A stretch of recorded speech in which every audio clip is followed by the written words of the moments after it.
Corona में बुरी तरह से फंस गया चीन। इधर भारत ने बना दिया एक और शानदार रिकॉर्ड। स्टील को लेकर भारत ने चीन को पछाड़ा। भारत के पास आर्थिक महाशक्ति बनने का बड़ा मौका।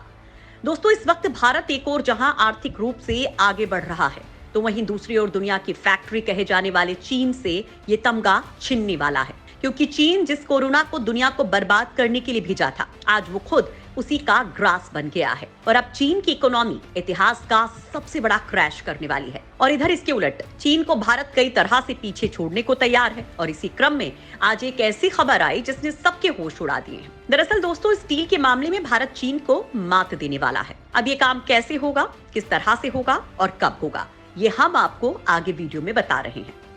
स्टील को लेकर अब भारत करेगा कुछ बड़ा। कोरोना में फंसे चीन को स्टील में छोड़ेगा पीछे। दोस्तों, भारत दुनिया में दूसरा सबसे बड़ा स्टील उत्पादक देश है, लेकिन फिर भी भारत चीन से स्टील खरीदता है। चीन जो अभी लौह इस्पात की डिमांड के मामले में भारत से लगातार पिछड़ रहा है, इसके बावजूद अभी भी भारत चीन से स्टील का आयात करता है। ऐसे में अब वो समय आ गया है कि इस क्षेत्र में भारत पूरी तरह आत्मनिर्भर बने, जिससे चीन को स्टील उद्योग में पछाड़ा जा सके। और यही काम भारत अब करने वाला है। और वो कैसे होगा, वो जान लीजिए। दरअसल मिंट की एक रिपोर्ट बताती है कि चीन में बड़े पैमाने पर इंफ्रास्ट्रक्चर के लिहाज से खतरा मंडरा रहा है। चीन में विपरीत स्थितियों के चलते पूरा इंफ्रास्ट्रक्चर और निर्माण का काम ठप हो चुका है। इसके अलावा दावा यह भी किया जा रहा है कि अमेरिका और यूरोप में भी इसके चलते भारी मंदी की संभावनाएं हैं। ऐसे मुश्किल वक्त में इस्पात यानी स्टील की डिमांड को पूरा करने में भारत एक बड़ी भूमिका निभा सकता है। चीन वैश्विक महामारी कोरोना वायरस से लेकर कई और मुश्किलों से घिर चुका है। एक तरफ जहां जीरो कोविड पॉलिसी के चलते अर्थव्यवस्था को बड़ा नुकसान हुआ है, वहीं दूसरी ओर चीन का मैन्युफैक्चरिंग सेक्टर ठप पड़ा हुआ है, जिसके चलते डिमांड भी काफी कम हो गई है और सारी अर्थव्यवस्था भी बैठ गई है।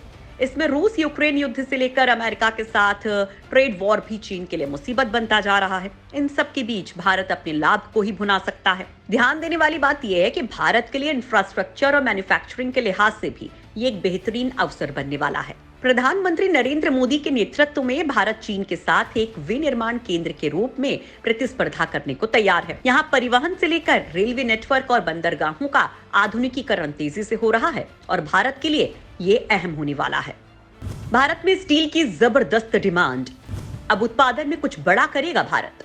एक रिपोर्ट बताती है कि भारत का कच्चे इस्पात का उत्पादन नवंबर 2022 में करीब 5% बढ़कर 1.034 करोड़ टन रहा। अनुसंधान कंपनी स्टील मिंट के मुताबिक देश की शीर्ष 6 इस्पात कंपनियों यानी SAIL, Tata steel, JSW steel, JSPL, AMNS India और आरआईएनएल ने कुल 62.8 लाख टन कच्चे इस्पात का उत्पादन किया।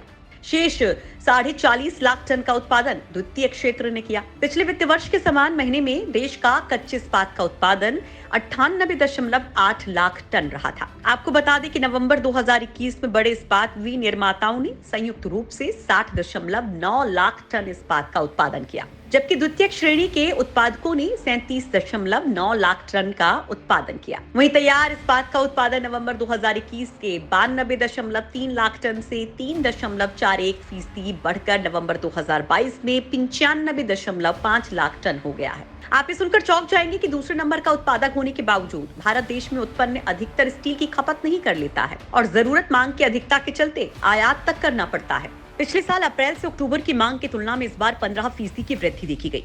स्थानीय उत्पादकों को बाजार में आयात कर सस्ते स्टील के आने पर चिंता हो रही है। अहम बात यह है कि चीन अकेला ही 1/4 स्टील सप्लाई कर रहा है और इसके बाद रूस से स्टील आयात हो रहा है। इंडियन स्टील एसोसिएशन के AK हजारा का कहना है कि आयात हो रहे कुछ स्टील निम्न स्तर के हैं। सरकार को मामले को देखना चाहिए।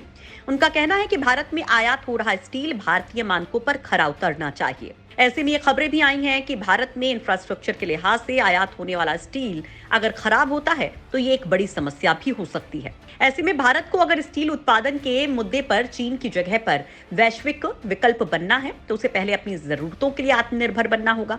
इसके बाद उत्पादन बढ़ाना होगा ताकि दुनिया की मांग को भी पूरा किया जा सके। देश में स्टील का उत्पादन बढ़ने के साथ ही सरकार का ध्यान कच्चे माल की सप्लाई और खास किस्म के स्टील का प्रोडक्शन बढ़ाने पर रह सकता है। भारत ने जनवरी से नवंबर 2022 की अवधि में 11.34 करोड़ टन कच्चे स्टील का उत्पादन किया, जो सालाना आधार पर 10% ज्यादा है। सरकार का लक्ष्य कच्चे स्टील की उत्पादन क्षमता को 15 करोड़ टन के मौजूदा स्तर से बढ़ाकर 30 करोड़ टन करने तक पहुंचाना है। स्टील राज्य मंत्री फग्गन सिंह कुलस्ते ने कहा कि साल 2023 में स्टील सेक्टर के लिए और पहल की जाएगी, जिसके परिणाम सकारात्मक तौर पर सामने आएंगे। ये स्पष्ट दिख रहा है कि भारत चीन को स्टील उत्पादन के मुद्दे पर टक्कर देने के लिए सभी तरह के संभव प्रयास कर रहा है। अब आवश्यकता ये है कि इस रफ्तार को बढ़ाने के लिए उत्पादन को और तेज करना होगा, ताकि चीन को इस क्षेत्र में मात दी जा सके।